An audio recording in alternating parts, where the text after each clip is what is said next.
Feliz sábado, igreja linda.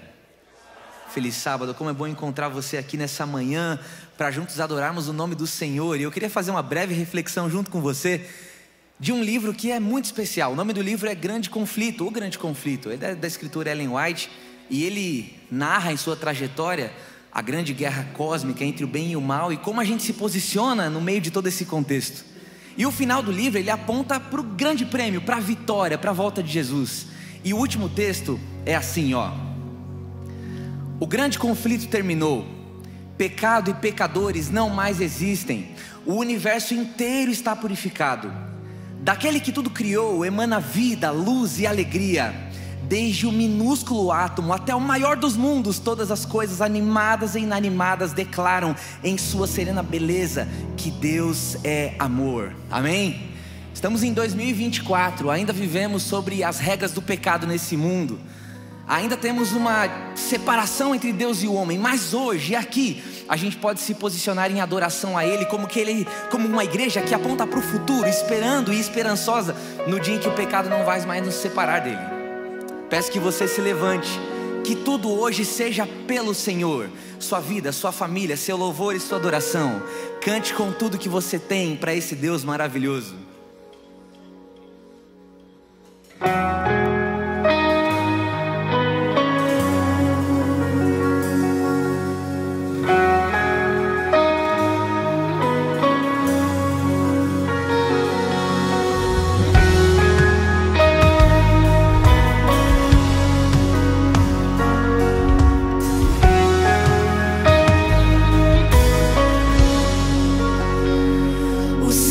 Proclamam as obras do Eterno,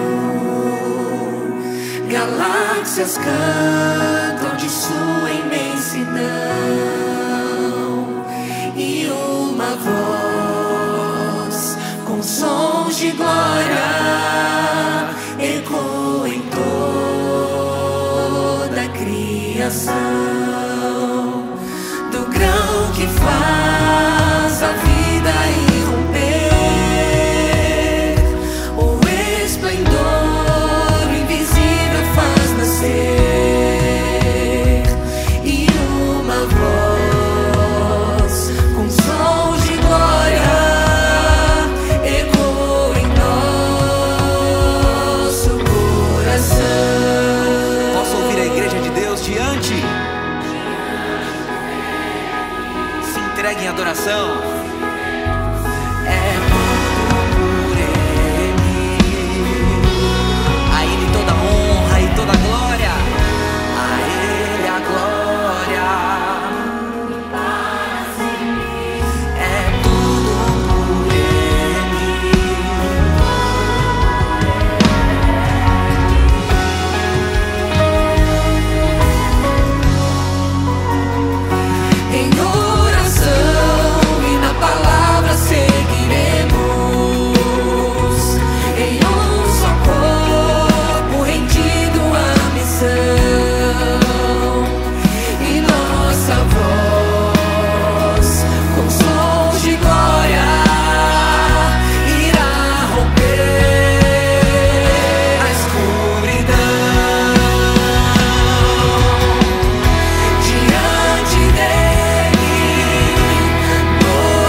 E a vida dessa igreja pelo Senhor. Mais uma vez. A Ele a glória. Amém. E todos juntos em coro cantam: a Ele a honra, a glória e o louvor. Que o reino seja em nós. Nossa vida só por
é só por Ele.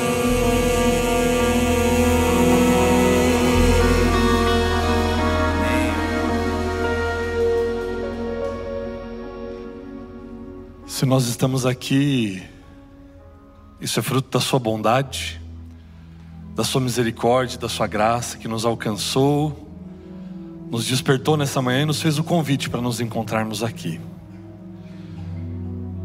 E só Ele sabe como que você chegou hoje aqui na igreja. Só Ele sabe o que você traz no coração. Se de repente essa noite foi mal dormida por alguma preocupação, por alguma angústia. E esse é o momento de nós colocarmos tudo isso nas mãos dEle. E Paulo, no livro de Efésios, nos faz um convite muito especial a respeito disso. E ele diz: ora, busca, pede àquele que é poderoso para fazer infinitamente mais do que tudo quanto podemos pedir ou pensar, conforme o seu poder que opera em nós. Basta permitir que o poder de Deus atue em você, opere na sua vida, porque Ele tem todo o poder para mudar situações e corações. E nesse momento eu quero convidar aqueles que puderem para nos ajoelharmos, e nós vamos colocar essas nossas ansiedades nas mãos do Senhor, porque Ele já tem a resposta para o pedido que está aí no seu coração.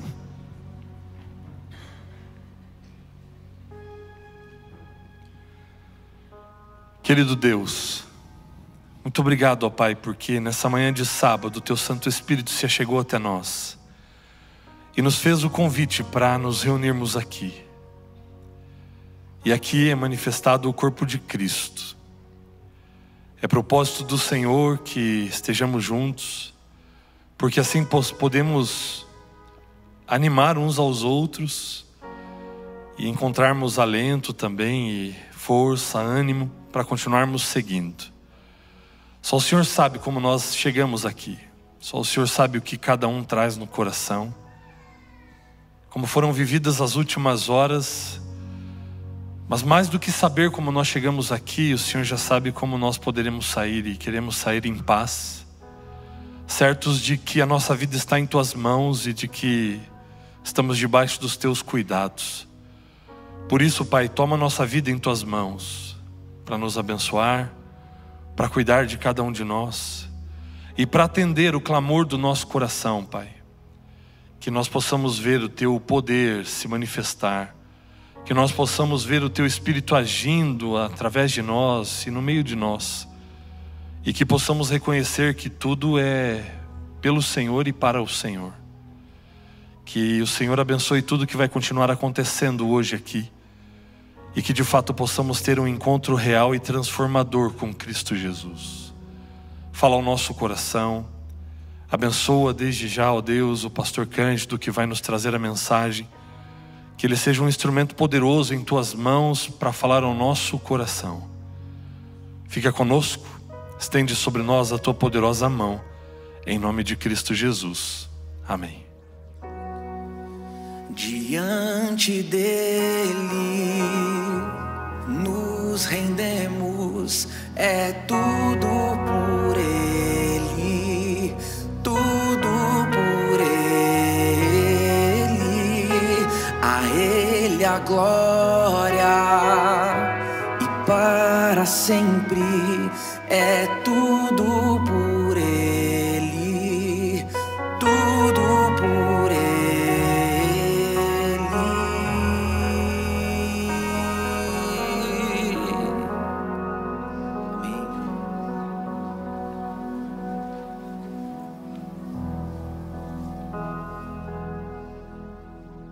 Eu vou falar um pouquinho hoje sobre fidelidade. E falar sobre fidelidade tem a ver falar em um relacionamento. Só se é fiel em um relacionamento. E o relacionamento que eu quero enfocar hoje é nosso relacionamento com Deus. A fidelidade de Deus, ela é indiscutível. A gente nem tem o que falar. E a nossa fidelidade em relação a Deus?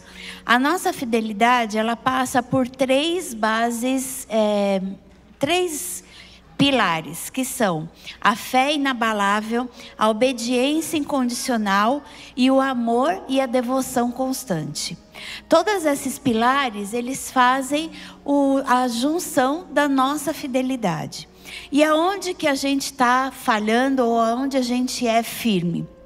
Onde a gente tem fé inabalável. Nós acreditamos em seu amor e poder, nós confiamos em seus planos, nós esperamos em suas promessas, ou na obediência incondicional.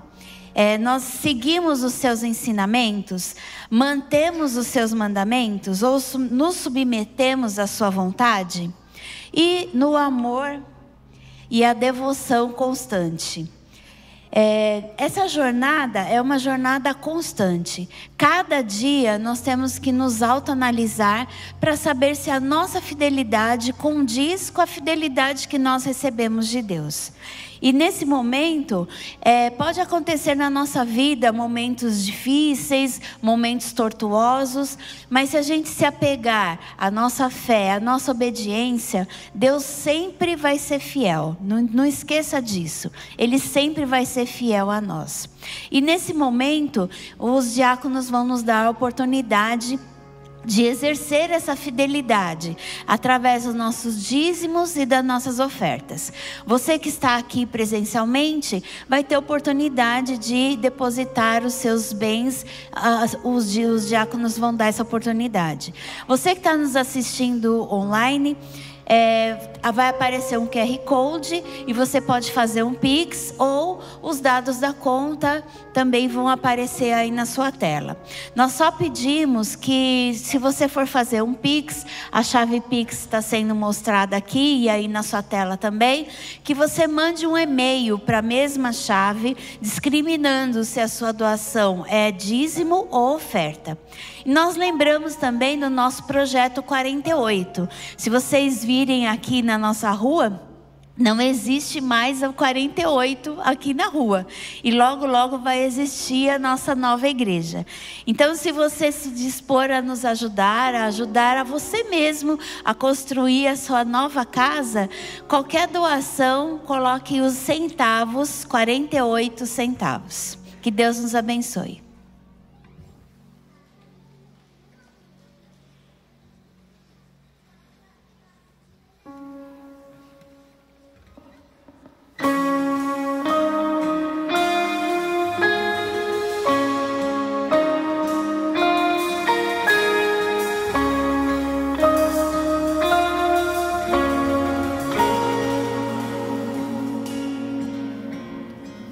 Ainda me lembro quando um milagre eu pedi, com pouca fé sim eu temi, e hoje eu posso ver, foi muito além do meu pensar. São tantas bênçãos pra contar, 1, 2, 3, bênçãos que não tem fim.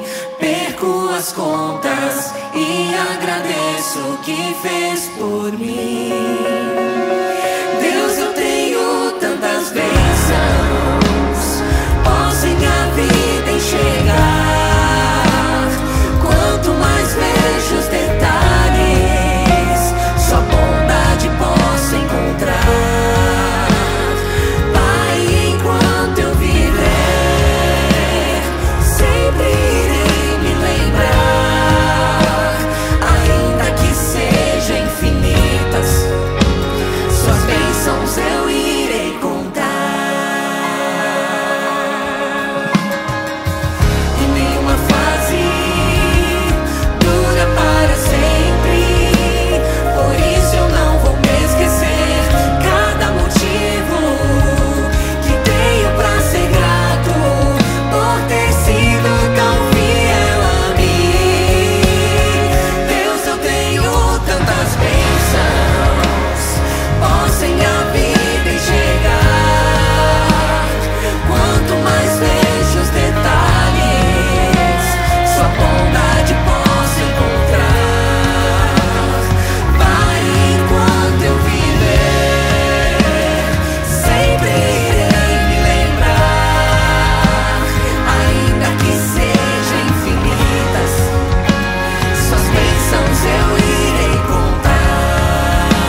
Pai querido, nós te agradecemos muito por incontáveis bênçãos que tens dado na nossa vida. Muito obrigada também pela oportunidade que temos de dividir esse valor. Muito obrigada por a nossa igreja, em nome de Jesus, amém.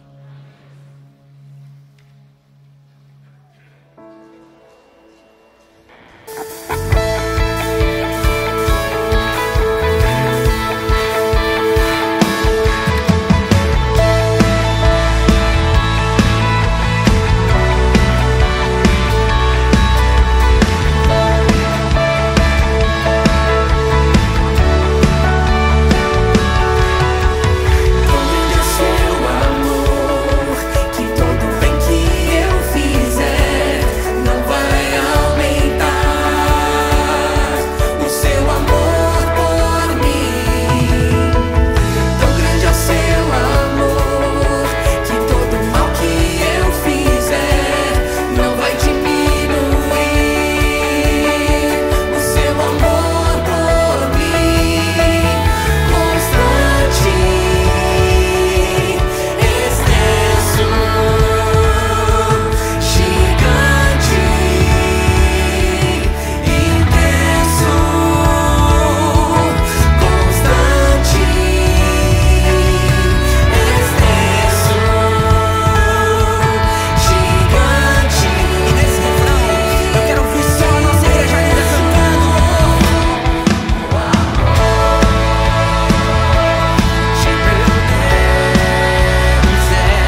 aqueles que se sentem amados por Jesus? Amém. Nós cremos nele, ele nos alcança. E olha, eu quero que você cante essa música com a gente, certos de que quem está aqui é poderoso, ele guarda o teu tesouro. Então cante essa canção para o Senhor.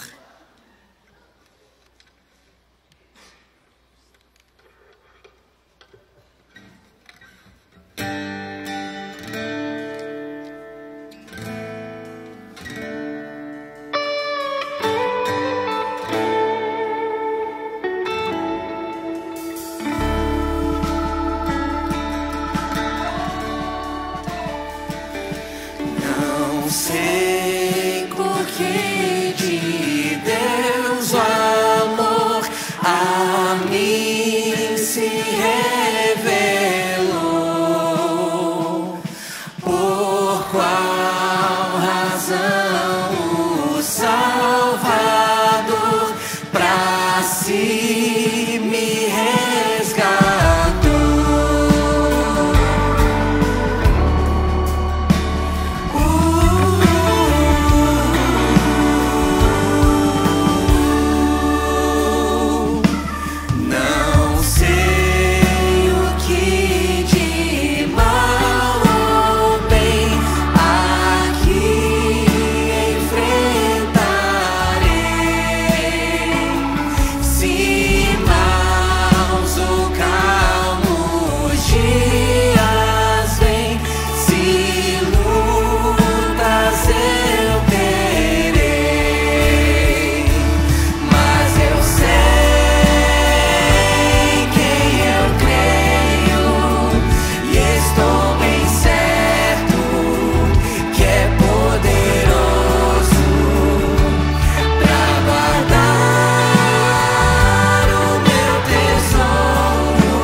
Jesus voltar,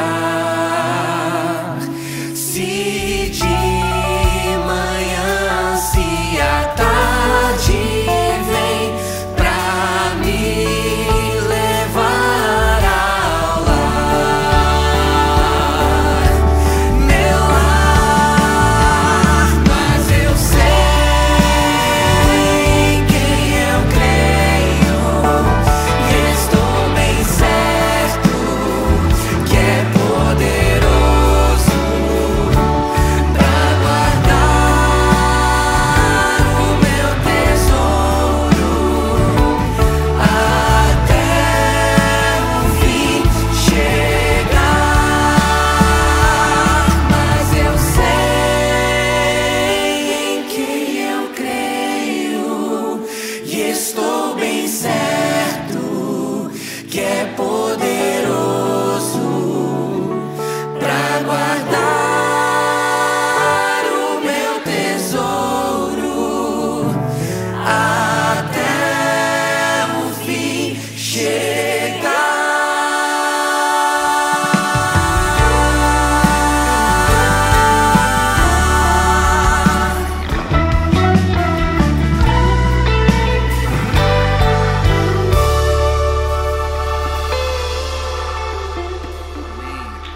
Amém. Louvado seja Deus. Quero dividir uma coisa com você. Esse ano eu completo 8 anos de casado, amém? Que coisa bonita. Se você está esperando alguém, vai chegar seu momento, viu? Confia, amém? Tem alguns no misericórdia, não, amém, vai dar certo, confia. E tem uma coisa que a gente sempre quis, que é ser pais, né, amor? A gente sempre quis ser pais, sempre tivemos no nosso coração de termos um filho, uma filhinha, né? Eu prefiro uma filhinha, tô aqui na expectativa. E aí os anos foram se passando, a gente falou, acho que agora tá na hora. E a gente começou a tentar e viu que não acontecia, né? A gente não conseguia ali gerar o bebê e tudo mais. A gente decidiu fazer alguns exames e a gente descobriu que a Camila, minha esposa, ela tinha um pequeno tumor na hipófise, que é uma glândula no cérebro. Quando você ouve a palavra tumor e cérebro, você fica em pânico, você fala, meu Deus, o que está acontecendo? A gente ficou super assustados e ansiosos e preocupados e começamos a fazer os exames ali. Foi uma jornada longa até chegar no diagnóstico, né? E graças ao bom Deus, O tratamento era medicamentoso, não era necessário fazer nenhuma cirurgia. E ela começou a tomar o remédio. Essa mulher que vocês estão vendo aqui é uma mulher de Deus muito forte, porque o remédio, ele dá enjoo, tontura, dor de cabeça, faz ela passar mal. É um comprimido por semana, mas que tem reações fortíssimas. E ela, mantendo seus atendimentos como psicóloga, mantendo o sorriso no rosto que só quem está perto conhece. Não tem como se sentir mal do lado da Camila. Ela tem um dom de Deus de fazer a gente se sentir bem do lado dela. Eu te amo, inclusive, viu? Oh, obrigado. E aí a gente fez o tratamento. Foi 1 ano de medicação, ela passando mal, sofrendo, esse processo todo. E há umas 4 semanas mais ou menos a gente voltou no médico e ele disse: olha, vocês estão liberados agora, o tumor já quase não existe mais, já não influencia mais e tá tudo bem, vocês podem ter filhos, amém? Amém. Obrigado. Obrigado. Agora a gente entrou para a fila dos tentantes, estamos aqui, tentando cumprir a profecia de povoar e encher a terra. E aí a gente falou: será que já conseguiu? Passou 1 mês, o coração se encheu de esperança. E aí ela falou: olha, será? Eu quero comprar um teste para ver e tudo mais. Eu falei: amor, calma, será que já é hora? Não, vamos tentar. E aí ela comprou o teste, estava sentindo umas reações ali, um calafrio aqui, outro ali, sei lá, as mulheres sentem umas coisas, vamos confiar, né? E aí ela fez o teste e deu negativo o teste, deu negativo. E aí eu olhei para ela e ela começou a chorar. E aí eu chorei junto e ela ficou chorando um tempão, abracei ela, desmarquei os compromissos, a gente ficou junto ali abraçado um tempão. E eu estava pensando, enquanto eu escolhi o repertório dessa semana, eu quis propositalmente colocar a canção que a gente vai cantar agora. O nome da música é Deus é Deus. E ela diz que Deus é Deus independente do que aconteça. E eu me submeto à vontade do Senhor, porque se Ele achar e quiser que eu não seja pai aqui nessa terra, para que isso me aproxime dEle e que seja mais fácil alcançar o céu, assim seja, que assim seja feita a vontade do Senhor. Bendito seja o nome do Senhor, como disse Jó. Eu não sei o que você está passando, quais são os sims, os nãos, ou os esperem um pouco de Deus para você. Mas acredite, a vontade de Deus, ela é superior a tudo. Ele é Deus independente de quem nós somos. E eu estou preparado para entregar a minha família para o Senhor, amor. Nossa vida, nossa família, que seja para o Senhor. Ele é Deus. Eu quero que você cante essa música com a gente, entregando os anseios do seu coração para Ele, independente do que aconteça. A superioridade divina é real, Ele é Deus.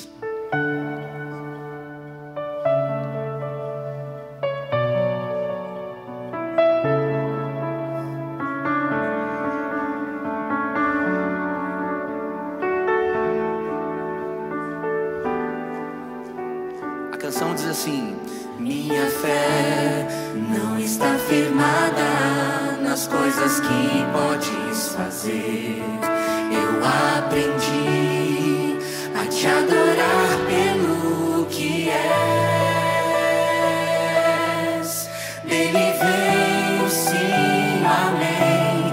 Somente dele, mais ninguém. A Deus seja o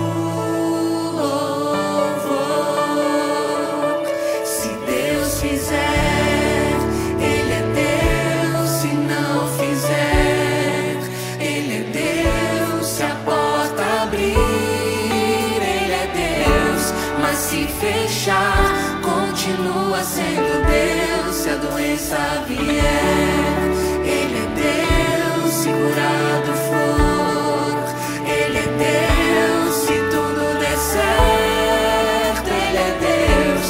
Mas se não der, continua sendo Deus. Minha fé não está firmada nas coisas que podes fazer. Eu aprendi a te adorar pelo que és. Dele veio sim, amém. Somente dele, mais ninguém. A Deus seja o louvor. Se Deus fizer, Ele é Deus. Se não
maravilhoso. Bendito seja o nome do Senhor.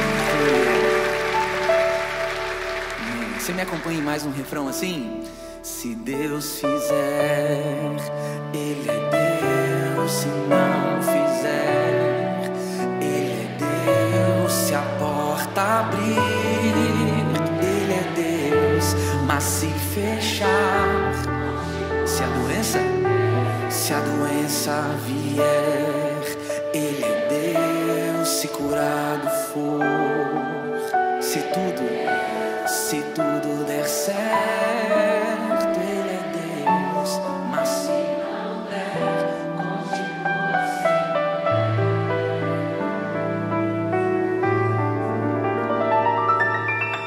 Vamos orar. Nosso grande Deus e Pai, nós te louvamos porque a tua boa mão é que dirige a nossa vida. O Senhor nunca nos perdeu de vista. O Senhor está conosco em cada capítulo da nossa história. Foi o Senhor que nos trouxe aqui. E é o Senhor que vai falar ao nosso coração, Pai. Portanto, eu te peço, Senhor, envia os anjos mais poderosos do céu para esse lugar, que eles formem um muro de proteção ao redor deste ambiente, e que aqui o teu Espírito possa agir, tocando o nosso coração e traduzindo às nossas necessidades a mensagem da tua palavra. Que nada do que aconteceu ontem, nada do que vai acontecer amanhã, nada do que está acontecendo agora, lá fora, nada disso nos distraia ou nos impeça de ouvir o que tu tens para nos dizer. Fala com a gente, Senhor. É o que nós te pedimos, para a glória do teu nome, em nome de Jesus, amém. Amém.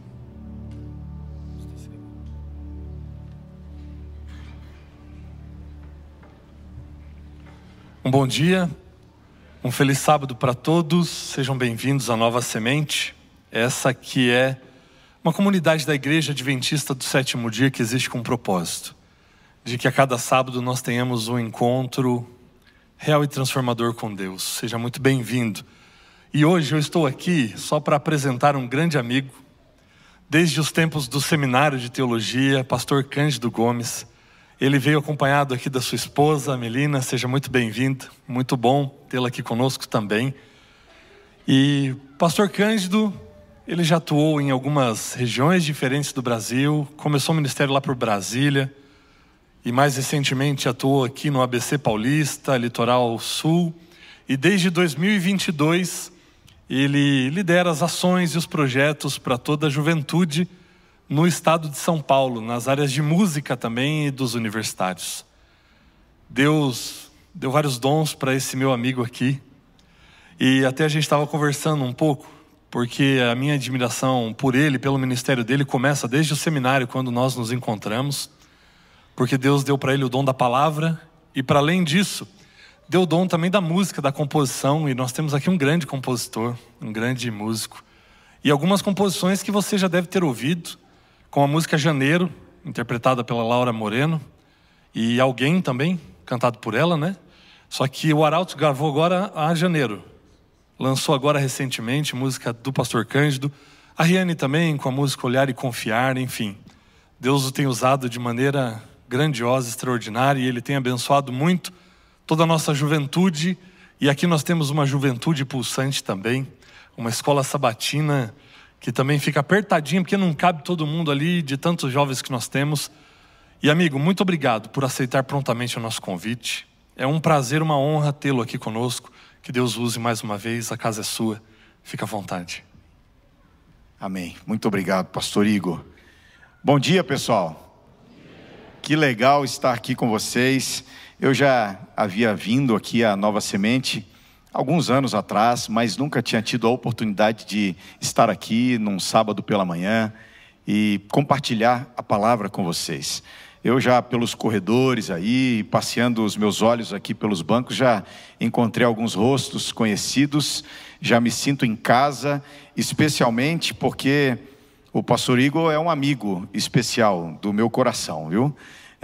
A gente conviveu lá no seminário, como ele mencionou agora, e Na verdade, Deus é que deu a ele muitos dons. E eu louvo ao Senhor porque Deus escolheu que ele estivesse aqui conduzindo essa congregação, essa comunidade. E nós temos sido testemunhas de que Deus tem abençoado você, a Camila, as meninas e todo o time pastoral aqui, pastor Anderson, pastor Ricardo, na condução desse povo. É uma honra estar aqui, como o pastor Igor mencionou, minha esposa Melina está ali também, já está brincando com as meninas ali, que a gente já está planejando as nossas meninas aí para o ano que vem. Tá, orem por nós, irmãos. Nós temos que ter filhos, né? A gente está já sonhando com isso aí também. Eu quero convidar você a abrir a Bíblia. Hoje eu quero estudar a Bíblia junto com vocês, compartilhar coisas que Deus tem colocado no meu coração, compartilhar com o seu coração.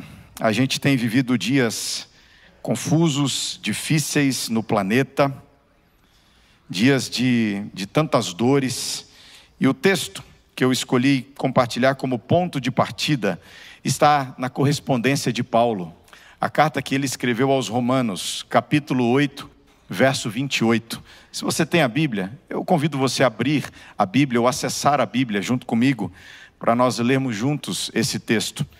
Talvez você tenha decorado essas palavras, mas o texto de Romanos 8, 28 diz assim: sabemos que todas as coisas cooperam para o bem daqueles que amam a Deus, daqueles que são chamados segundo o seu propósito. Eu nasci num lar cristão e ainda muito pequeno, eu fui ensinado pelos meus pais a decorar, a memorizar textos da Bíblia. Esse texto é especial para mim porque talvez tenha sido um dos primeiros que eu memorizei. E talvez eu tenha tido facilidade para memorizar essas palavras, porque na cabeça de um juvenil, isso aqui faz muito sentido, né? Todas as coisas cooperam, ajudam, trabalham para o bem, para a felicidade, para a alegria, para a realização daqueles que amam a Deus. Para mim era a promessa mais bonita da Bíblia. Eu passei uns anos pensando isso, até o dia que eu ouvi esse verso aqui, da primeira garota que eu namorei. E você fala assim, pastor, é coisa de louco mesmo, né? Namoro espiritual, né? É verso da Bíblia para lá, oração para cá, seria tudo isso aí. Se ela não tivesse escolhido esse texto aqui, no dia que ela resolveu terminar o namoro. Eu vou falar de um tempo que talvez alguns aqui não viveram. Eu estava falando com ela ao telefone. Era um orelhão. Se você não sabe o que é isso, que bom, você está vivendo outro tempo. Eu estava lá e a cena se torna dramática porque estava chovendo. Olha só, parece filme, mas é a vida agredindo a gente mesmo. Eu estava debaixo daquele orelhão, estava chovendo. E enquanto aquela moça me dizia: olha, Cândido, eu não gosto mais de você. Meus sentimentos foram em outra direção. Direção, isso é nome de gente agora? Meus sentimentos foram em outra direção, mas fica tranquilo. Todas as coisas... Eu estava olhando as unidades do cartão indo embora. Meus olhos cheios d'água. E naquela hora, aquele verso bíblico caiu no chão e se desfez em 1000 pedaços. Não é preciso viver muito para a gente entender que nem tudo que acontece faz a gente ser feliz. Nos coloca um sorriso nos lábios, nos endireita na vida, nos favorece, nos promove. Não. A vida é dura. Eu gostava de uma irmã de uma igreja que eu pastorei, que ela dizia assim: pastor, a vida é boa. Às vezes ela é difícil, às vezes ela é fácil, mas ela é boa. Mas a vida tem capítulos difíceis. Difíceis. Essa semana eu estava ouvindo um amigo meu me contar. Ele é do Rio Grande do Sul. Uma família bem posicionada na cidade de Canoas. Ele já mora hoje no Paraná, mas a sua mãe, viúva, mora ou morava ainda numa casa grande, bonita, na cidade de Canoas. E ele falava ao telefone com a sua mãe, organizando as coisas, tentando administrar o caos em que a vida deles se transformou. E do outro lado da linha telefônica, ele ouvia sua mãe reagindo às suas soluções. Ele dizia: mãe, fique tranquila, eu já estou enviando uma equipe, eu já contratei pessoas, vai ficar tudo bem. E do outro lado da linha telefônica, aquela senhora de uns 70 e poucos anos de idade, ela dizia: filho, depois que tudo isso passar, pode vender aquela casa, eu não volto para lá. Não, mãe, nossa família mora aí há 4, 5 gerações, aquela é a casa que eu cresci, mãe, é a nossa casa. E aquela senhora dizia: aquela não é mais a minha casa. Eu não tenho uma foto sequer, eu não tenho um vídeo, eu não tenho um móvel, eu não volto para aquele lugar. Todas as coisas cooperam para o bem daqueles que amam a Deus. Essa semana eu recebi uma mensagem no Instagram. Eu digo por aí que o Instagram é como se fosse a minha sala pastoral hoje em dia. E aquele garoto de 19 anos de idade me escreveu uma longa mensagem que ele dizia assim: pastor, eu tenho uma batalha com a pornografia. E eu recebo muitas mensagens de jovens, pessoal. E eu respondo a maioria delas. Quando eu respondi aquela mensagem do garoto, ele me agradeceu, surpreso pelo meu contato. Mas logo em seguida veio uma mensagem maior ainda. E eu já aprendi nesse tempo pastoreando jovens que o primeiro contato às vezes é para sentir a temperatura, sentir se a gente está disponível. E quando ele viu que eu estava disponível, ele mandou aquela outra. E ele disse: pastor, eu preciso abrir meu coração. Eu fui abusado na minha infância. E até hoje eu convivo com marcas, com cicatrizes na minha alma. Eu carrego um estranho sentimento de culpa. Eu carrego uma confusão sobre mim mesmo. Pastor, será que eu nunca vou ser feliz? Todas as coisas cooperam para o bem dos que amam a Deus. Aquela mulher que disse: pastor, ore por mim agora. O meu marido acabou de sair de casa.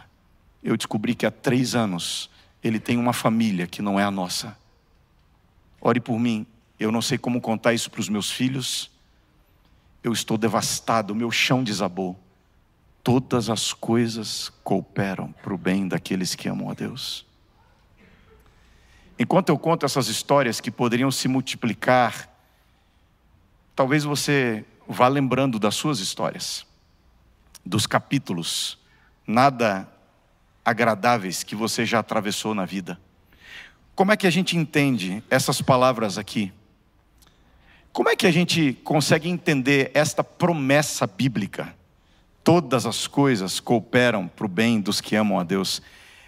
Para mim fica até mais complexo entender essas palavras quando eu lembro o autor delas. Quem escreveu isso foi o apóstolo Paulo, pessoal.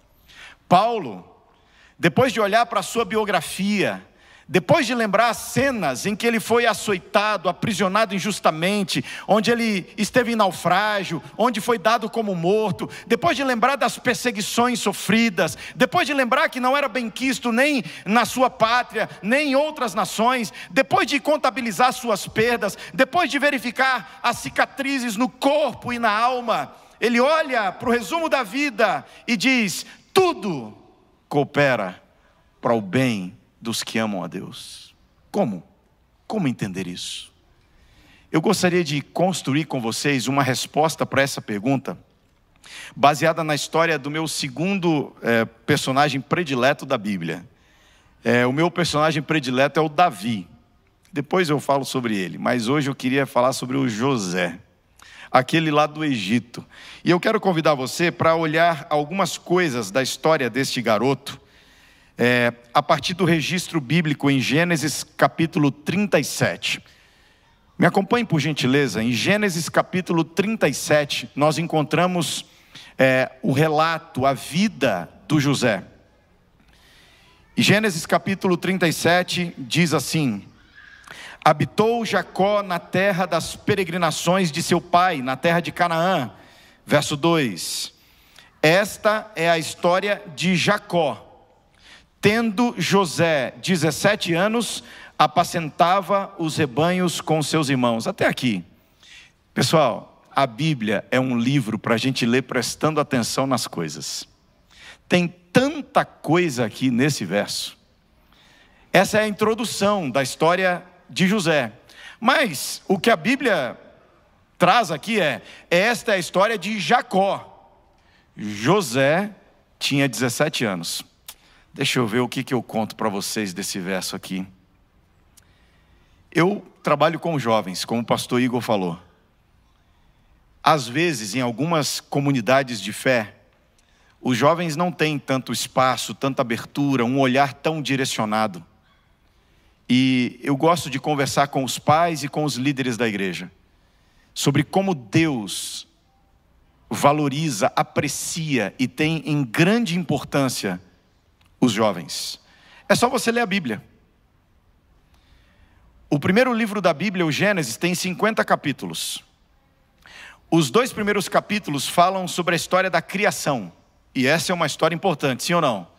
Se eu estivesse escrevendo a Bíblia, eu ia escrever a história da criação nos 50 capítulos e ainda pedindo anexos. Porque como é que você conta uma história de Deus criando todas as coisas apenas com o poder da sua palavra? Essa é uma história extraordinária. Essa é a história da nossa origem. Essa é a história mais importante. Mas só tem 2 capítulos na Bíblia contando a história da criação. Quer ver uma outra história importante que tem no Gênesis? O dilúvio. A maior catástrofe global é descrita na Bíblia em meia dúzia de capítulos. Tem um capítulo falando sobre a queda do homem. Enfim, esses são temas principais, não para Deus. No livro do Gênesis tem 14 capítulos para contarem a história de um jovem chamado José. Você quer saber? Para Deus, mais importante do que contar como tudo surgiu, é contar que um jovem decidiu ouvir a sua voz e permaneceu fiel. Mas, se isso não é suficiente para você, olha lá. Essa é a história de Jacó. José tinha 17 anos. Quem era Jacó? Jacó é aquele que lutou com Deus e teve o nome alterado para Israel. Israel passou a ser o nome dado para o povo de Deus na terra. Vieram as 12 tribos e até hoje a gente vive sob a influência desse nome. Somos filhos de Israel de maneira espiritual. E quando Deus começa a contar a história do seu povo, qual é a primeira coisa que ele conta? Essa é a história de Jacó, de Israel. José tinha 17 anos. Ei, se Deus fosse escrever um livro para contar a história dessa comunidade de fé, eu asseguro a vocês, para ele a parte mais importante seria aquele garoto ali de 17 anos. Seria aquela menina de 15. Seria aquele garoto de 20 anos na faculdade. Deus tem um plano especial e lindo para os jovens da igreja. Você se sente sozinho lá na faculdade. Você se sente isolado nas suas batalhas de fé, entre os seus amigos. O céu tem profundo interesse na história que você está escrevendo. A Bíblia diz que José, filho de Jacó, teve mais uns 11 irmãos. E aí, pessoal, o Jacó, ele tomou uma decisão equivocada. A Bíblia diz que dos 12 filhos, Jacó nutria uma predileção pelo José. Isso não dá certo. Não dá certo. Agora, o que eu acho esquisito Jacó, ele cometeu esse erro na sua casa. Mas você lembra como foi a história na casa dos pais de Jacó? Jacó, filho de Isaac, ele teve um outro irmão, o irmão gêmeo, Esaú. E a Bíblia diz que o pai preferia Esaú e a mãe preferia Jacó. Você lembra a confusão que deu? A mãe fez um combinado lá com Jacó para enganar o pai. O irmão ficou furioso, jurou o outro irmão de morte e deu uma confusão. Jacó teve que fugir de casa, nunca mais viu o rosto da sua mãe que tanto o amava. Jacó conviveu com essa tragédia, com esse trauma. E aí, quando ele sai de casa e forma a sua própria família, adivinha? Ele comete o mesmo erro. Ei, presta atenção. Se as coisas que você está fazendo da sua vida, se as escolhas que você está fazendo, elas não são simplesmente uma reprise dos piores capítulos da família de onde você veio. Eu sou pastor há 14 anos.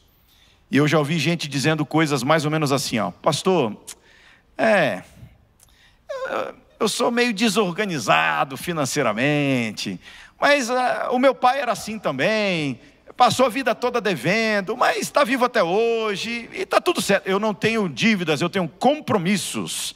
Outro dia um me falou assim: pastor, é que assim, ó, se o seu salário é 10 mil e o limite do cartão é 10 mil, o seu salário é 20 mil. Pastor, está tudo certo. E um outro que me mandou assim um meme no Instagram: olha, é assim, ó, se Deus me deu se Deus me deu a chance de viajar, Ele vai me dar condição para pagar. Está tudo certo. Está tudo certo. Ó, abre o olho, viu? Abre o olho. Um outro que diz assim: ah, pastor, é que minha mãe bebia e eu bebi muito cedo, com 12 anos de idade, eu já experimentei o álcool, e pastor, é assim mesmo. Mas o pior de todos foi um irmão, um irmão que eu pastoreava.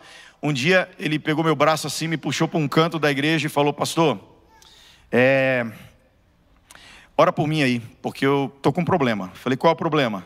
Falei: pastor, eu vou trair a minha esposa. Espera aí, eu entendi bem aí o tempo verbal? Você vai? Não, melhor você morrer agora.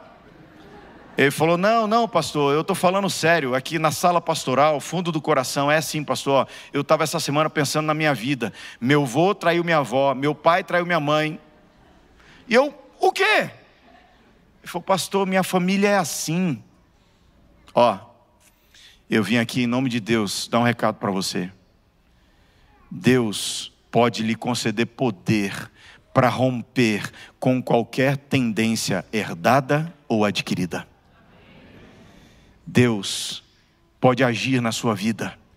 Ele pode romper a inclinação, o vício, o trauma, a história, a tendência. Deus quer erguer você e quer, pelo poder dele, escrever nas páginas da sua vida uma história da qual você se orgulhe, uma história diferente daqueles que vieram antes de você.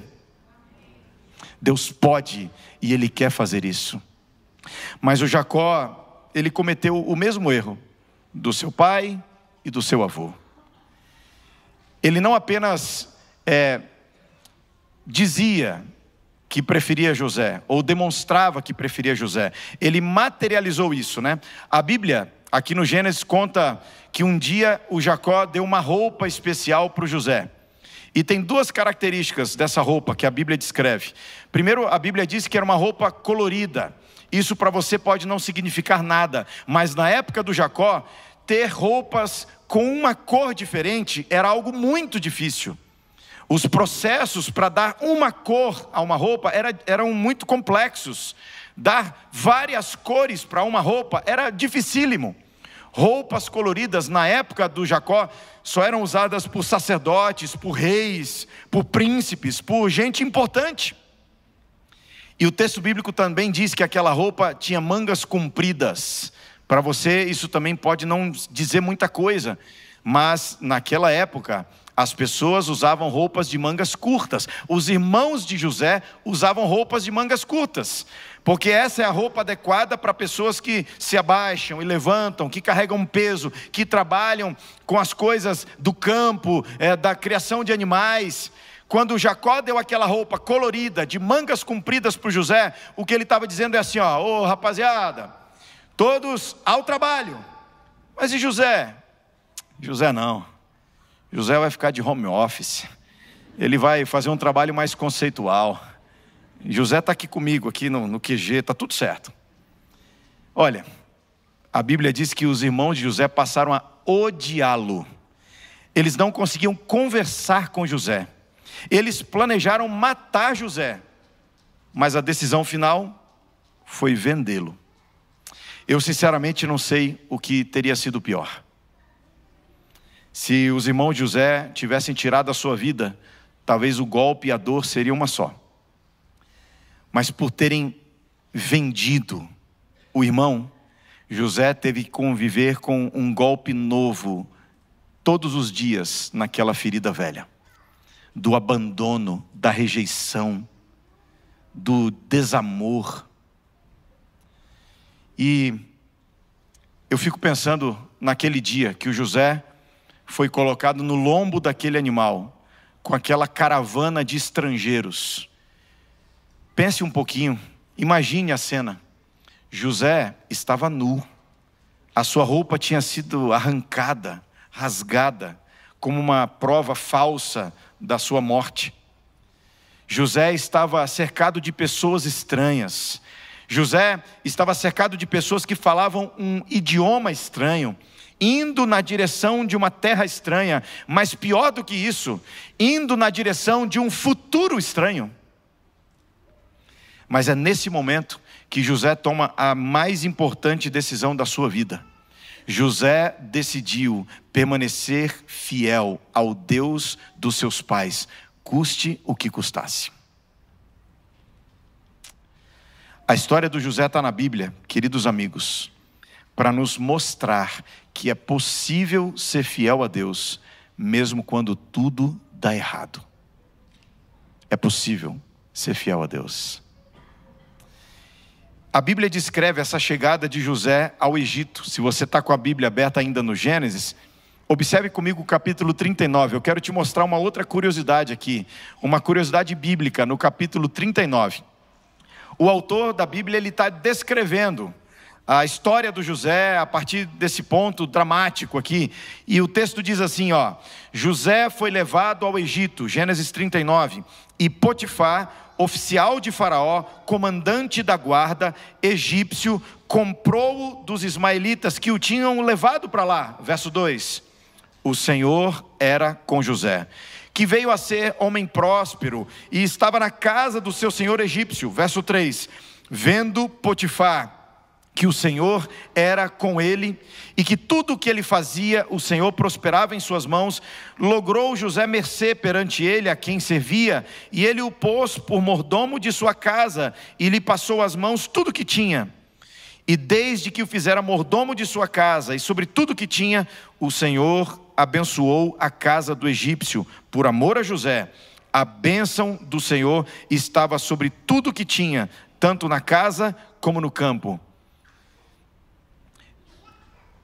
Tem uma forma da gente entender a mensagem da Bíblia. Tem várias ferramentas, não é? Que a gente deve ter nas mãos quando a gente se aproxima da Bíblia, para a gente entender a mensagem dela. Por que eu estou falando isso? Porque muitas vezes a gente lê a Bíblia e não entende o que a Bíblia está dizendo para a gente. Acontece. E muita gente desiste da Bíblia porque começa a perceber que está lendo a Bíblia como quem está fazendo um ritual. Se eu aguentar 10 minutos lendo essas letrinhas miúdas, Deus deve me abençoar.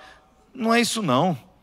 A Bíblia é uma bênção, mas eu quero te dar uma ferramenta para você usar na sua leitura bíblica que vai te ajudar a entender o recado de Deus naquele texto. Quando você estiver lendo um capítulo, uma história, um trecho da Bíblia, uma dica: observe o que se repete. A Bíblia tem disso. Observe as coisas que se repetem, nomes que se repetem, números que se repetem, verbos que se repetem, ideias, frases que se repetem, porque isso geralmente aponta a principal mensagem daquele texto, daquele capítulo para nós. Eu já vou dar um spoiler para vocês do capítulo 39 do Gênesis. Se você ler em casa depois esse capítulo inteiro, você vai perceber que uma ideia, uma frase, ela se repete. Não 6 e não 8 vezes, 7 vezes. A frase é: o Senhor estava com José. Ou uma expressão sinônima: a bênção do Senhor estava sobre José. É a mesma coisa, o Senhor estava com José. A principal mensagem deste capítulo da Bíblia é esta: Deus estava com José. Talvez nem aquele que estivesse escrevendo a sua biografia percebesse isso.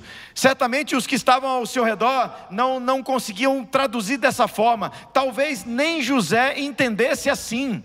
Mas o que a Bíblia está dizendo para mim e para você hoje é: Deus estava com José. A bênção de Deus estava sobre a vida daquele garoto, vendido pelos irmãos, esquecido como escravo na casa de um pagão. Deus estava com José, e eu vim aqui hoje dizer: o mesmo Deus está com você hoje também. Eu preciso falar isso porque algo nos atropelou na vida, e nós passamos a entender as coisas espirituais de um jeito equivocado. Nós passamos a vida achando que Deus está com a gente quando os ventos são favoráveis, quando todos nos sorriem, quando os planos dão certo, quando as peças do quebra-cabeça se encaixam, quando as contas fecham, quando a saúde vai bem, quando o casamento está feliz, quando os filhos estão firmes. A gente imagina que está tudo bem, que Deus está com a gente. Mas quando a primeira peça se quebra, a tendência humana é olhar para cima, e a pergunta inevitável é: Deus, onde o Senhor está? É como aquela mulher que estava indo para a igreja, como se fosse hoje, num sábado de manhã, um dia bonito, o céu azulzinho, o sol brilhando forte, e mãe e filha caminhavam de mãos dadas na direção da igreja. Naquele dia, a mãe decidiu ensinar algo espiritual para sua filha. E ela disse: filha, você observou como o dia está bonito? Olha o sol como brilha forte, olha o céu como está azulzinho, olha as flores coloridas na beira do nosso caminho. E a menina, que não tinha observado essas coisas, agora percebeu e olhou para a mãe e disse: sim, mãe, está lindo o dia, que coisa linda. E a mãe disse: filha, veja bem e nunca se esqueça, Deus nos ama. A menina gravou, viu? E tome cuidado com as crianças, elas gravam as coisas. Acontece que uma semana depois, as mesmas duas estavam fazendo aquele mesmo trajeto para a igreja, mas só que nesse novo dia, o sol não apareceu. O céu estava nublado, ameaçava chover. Mãe e filha faziam o mesmo trajeto debaixo de um guarda-chuvas, mas agora caminhavam em silêncio. No meio do caminho, foi a filha que puxou o assunto. Ela puxou a mão da mãe e disse assim: mãe, posso te fazer uma pergunta? A mãe disse: sim, filha. E a mãe estava preparada para responder qualquer coisa, menos a pergunta que a menina fez. A menina disse: mãe, e hoje Deus nos ama? Porque alguém nos ensinou que quando faz sol, Deus nos ama. Mas quando chove, Deus nos ama. Quando o diagnóstico é favorável, Deus nos ama. Mas e quando a doença é incurável, Deus nos ama? Quando o negócio é fechado e você prospera, Deus nos ama. Mas e quando a empresa quebra pela fraude de um sócio, Deus nos ama? Quando passa no vestibular, Deus nos ama. Mas e quando já é a 10ª prova e o fracasso se repete, Deus nos ama? Alguém nos convenceu de que a presença de Deus está associada ao sucesso nas coisas que empreendemos nessa terra, mas isso não é verdade.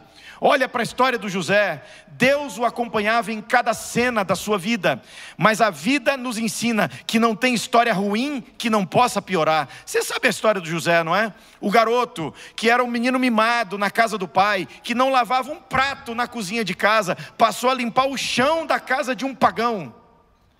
Agora, fazendo tudo da melhor forma, ele é acusado injustamente e ele é jogado numa cela da prisão. Lá na cela daquela prisão, ele continua sendo excelente. Porque José, ele me ensina também, pessoal, que excelência não está condicionado às coisas, às condições, aos ambientes. Não. Excelência é uma reverberação inevitável de uma vida entregue aos princípios de Deus.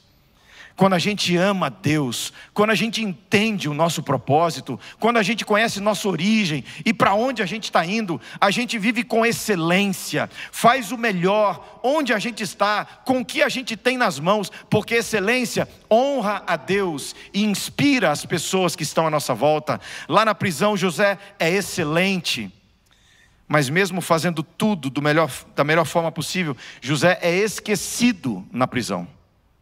Os anos se passam, José é esquecido naquela prisão. Mas sabe o que a Bíblia diz sobre essa história? O Senhor estava com José. Eu não sei se você está vivendo os seus dias de poço, de prisão, mas o Senhor está com você. Pastor, Deus está em silêncio.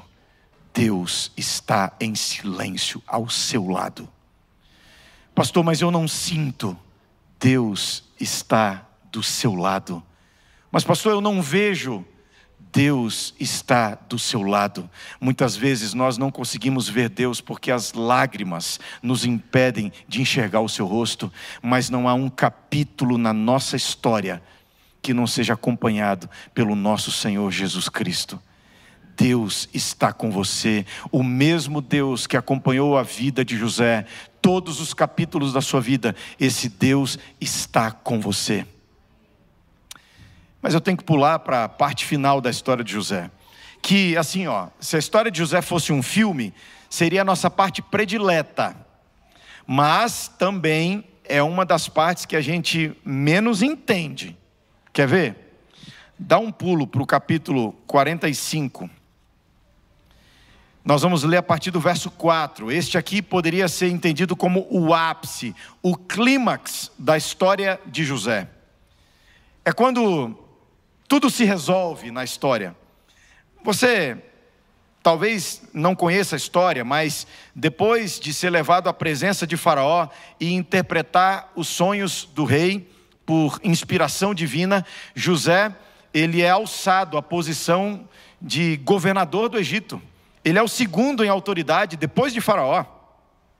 Ele é o primeiro depois de Faraó, ele é o segundo em autoridade no Egito. E muita gente olha para essa cena e fala, tá vendo? Aí pronto, Deus agiu. Pronto, o menino lá do poço agora está no palácio. O menino jogado na cela agora tem poder nas suas mãos. Deus agiu, Deus honrou José. E muita gente é sequestrada por essa teologia rasa sobre a ação de Deus na vida humana. Uma teologia de prosperidade ou de produtividade. Essa não é a teologia da Bíblia Sagrada. Eu queria lhe mostrar aqui o ápice da história de José.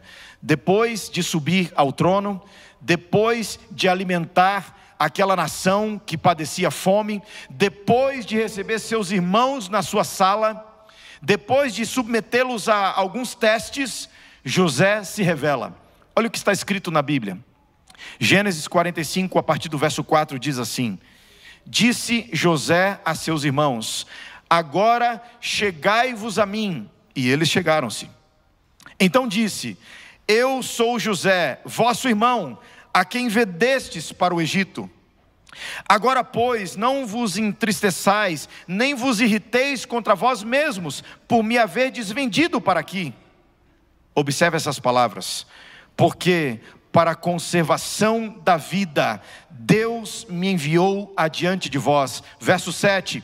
Deus me enviou adiante de vós. Verso 8. Não fostes vós que me enviastes para cá, e sim Deus que me pôs por pai de Faraó. Olhe para mim. Esse é o momento da história em que os olhos de José se abrem para enxergar os bastidores do mundo espiritual. É como se as cortinas do mundo espiritual se abrissem e José finalmente entendesse o que lhe acontecera.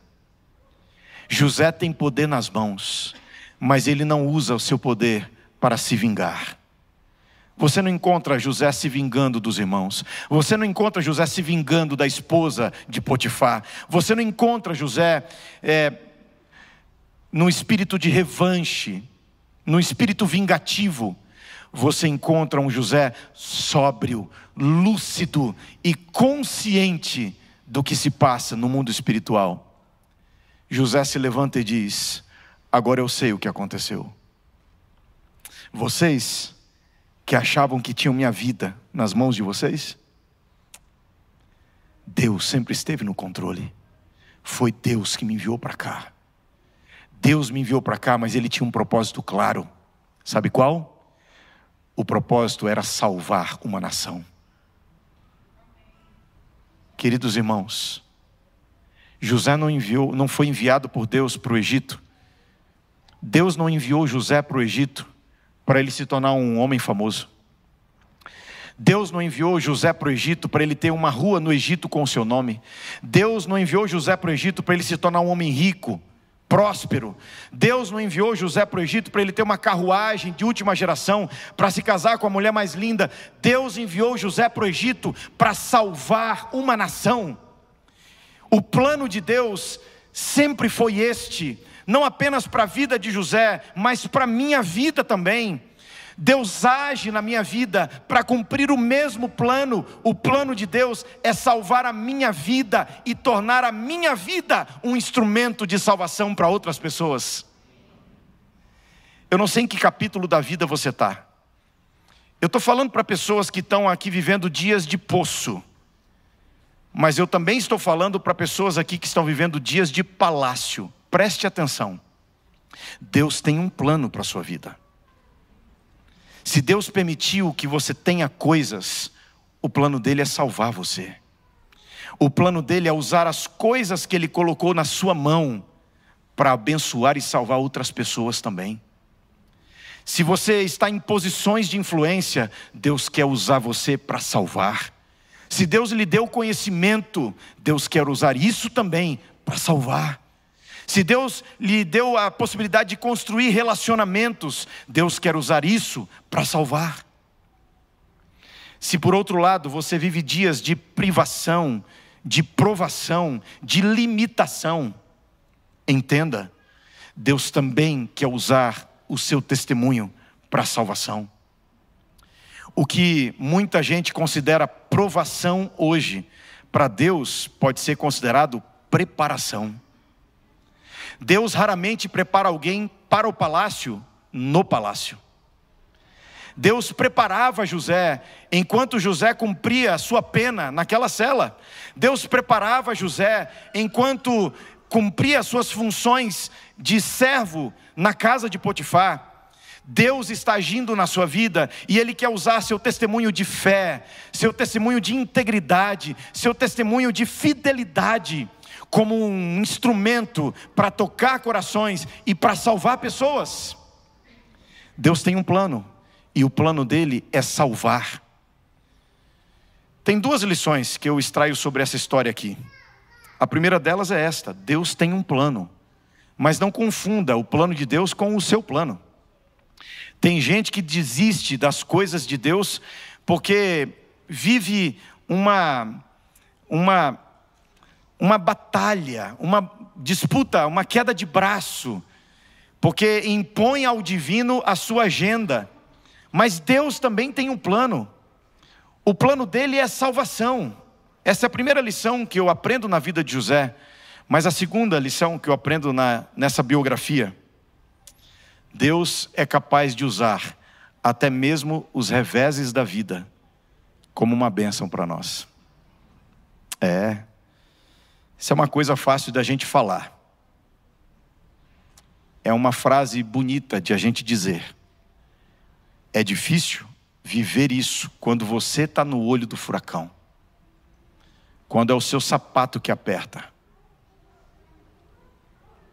Quando é você que convive com aquela dor. Quando é você sentado do lado daquele leito no hospital.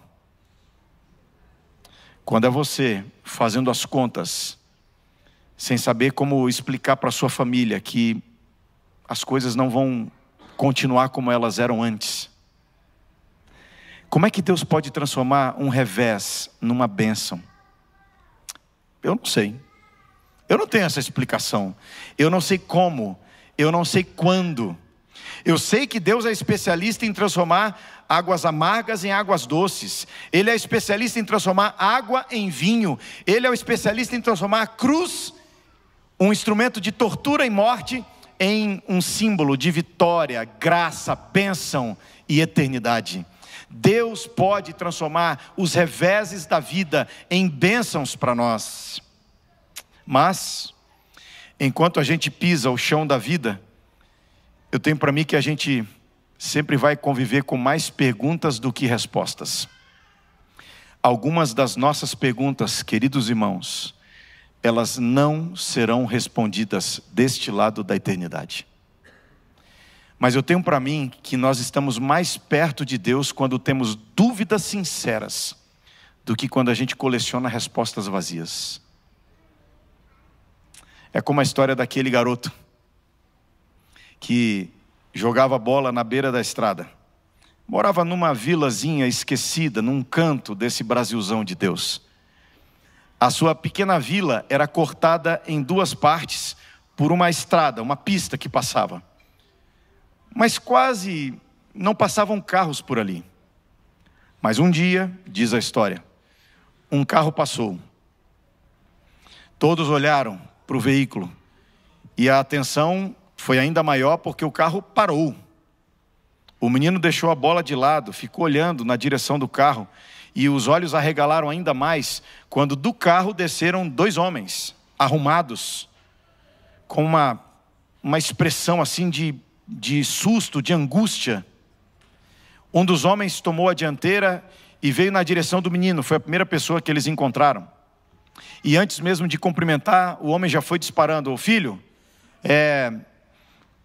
a quantos quilômetros daqui eu posso encontrar um posto de gasolina?" O garoto olhou bem para ele e disse: "Não sei." Tá bom. Se eu continuar nessa direção aqui, a quantos quilômetros eu encontro uma cidade? Qual é a próxima cidade nessa direção? O menino olhou para ele e disse: "Não sei." Tá bom. Pelo menos nos ajude com uma informação. Qual é o nome do lugar onde você mora? Dessa vila, dessa cidade? Qual é o nome desse lugar? O menino olhou bem para ele e disse: "Moço, você acredita que eu não sei?" O homem que estava angustiado agora ficou irritado e começou a esbravejar e disse: "Você não sabe onde é que tem um posto de gasolina? Você não sabe a próxima cidade? Você não sabe nem onde você mora? Você não sabe nada, garoto!" O garoto ia se encolhendo com aquelas palavras irritadas, mas quando o homem terminou de dizer, o garoto se endireitou, olhou bem nos seus olhos e disse assim: "Moço, eu posso não saber de nada, mas não sou eu que estou perdido." Eu acho que a vida cristã é mais ou menos assim. Deus não prometeu todas as respostas para a gente. Aceitar Jesus e decidir andar com Ele tem mais a ver com viver pela fé.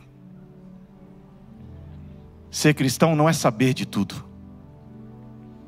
mas é conhecer, confiar e amar aquele que sabe todas as coisas, pode todas as coisas e faz todas as coisas para o nosso bem.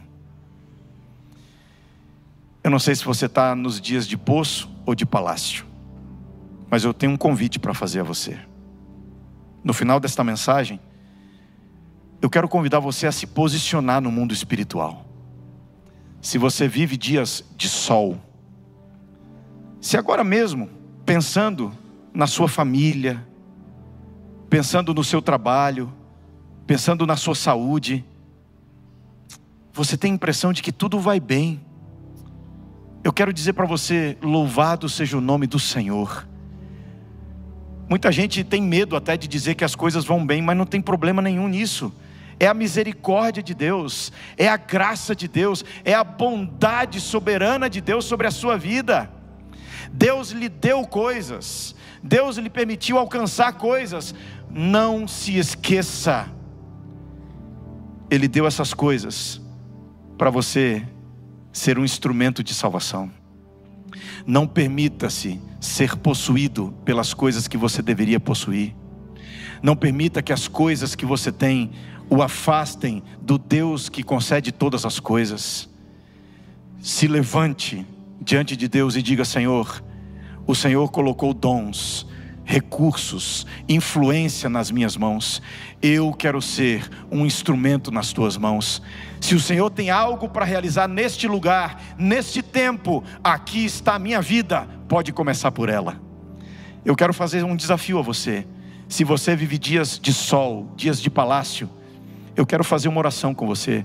Uma música vai ser cantada, e enquanto essa música é cantada, eu queria que você se colocasse em pé.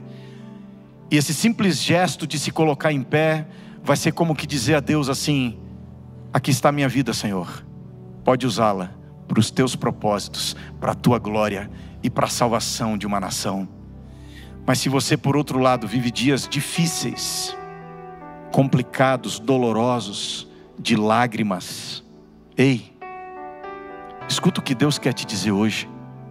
Filho, filha, não permita que a dor impeça você de me enxergar. Eu tenho um caminho na tormenta.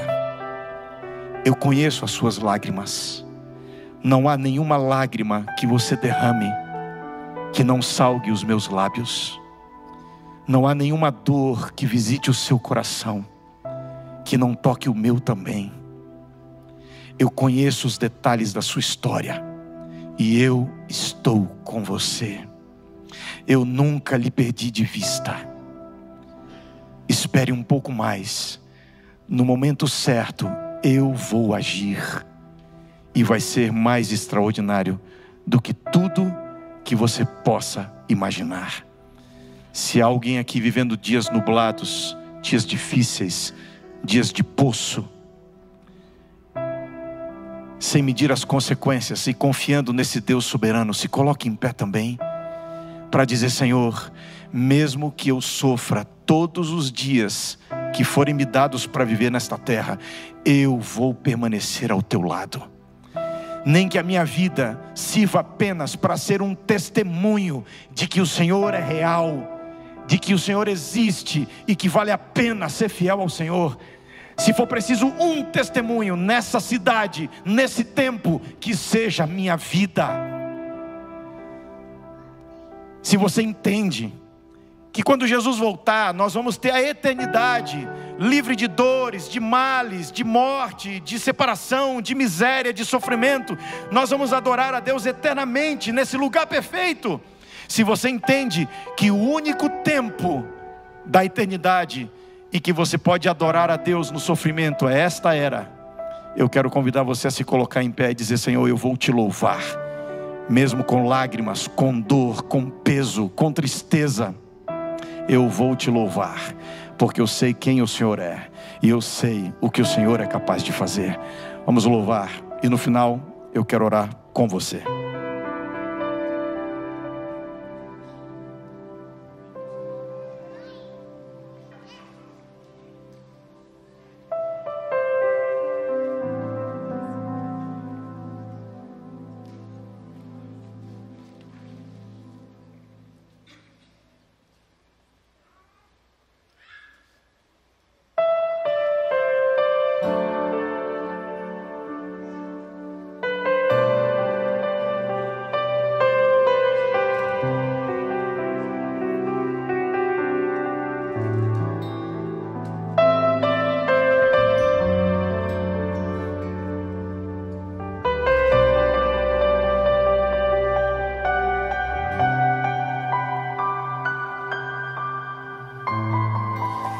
Sei que os teus olhos,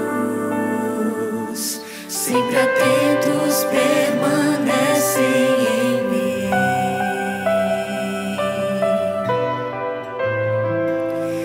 e os teus ouvidos estão sensíveis para ouvir meu clamor. Posso até chorar,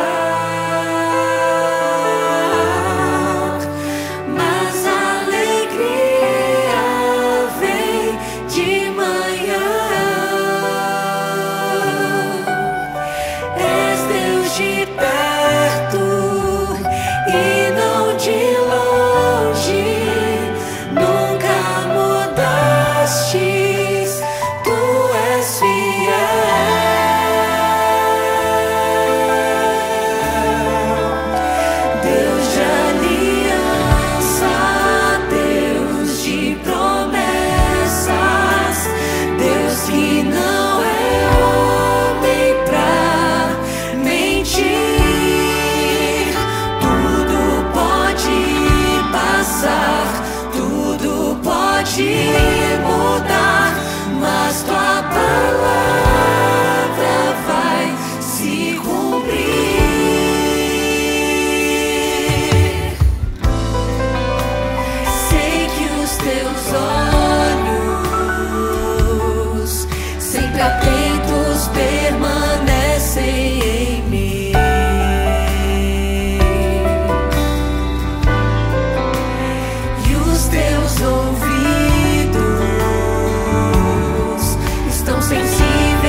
Vamos orar.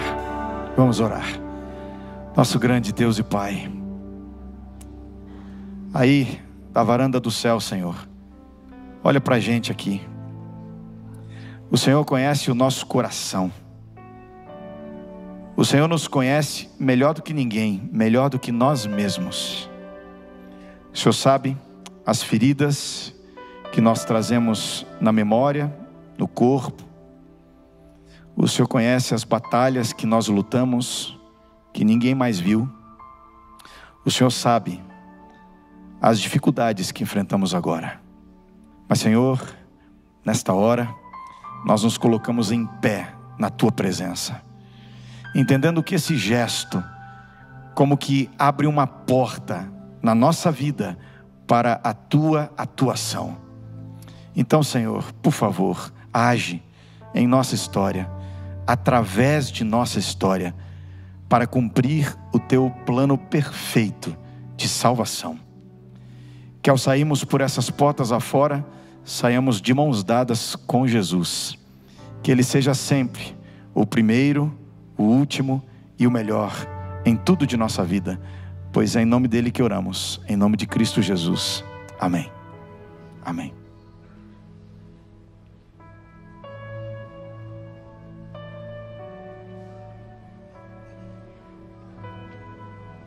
Essa é a Nova Semente, uma experiência real e transformadora com Deus.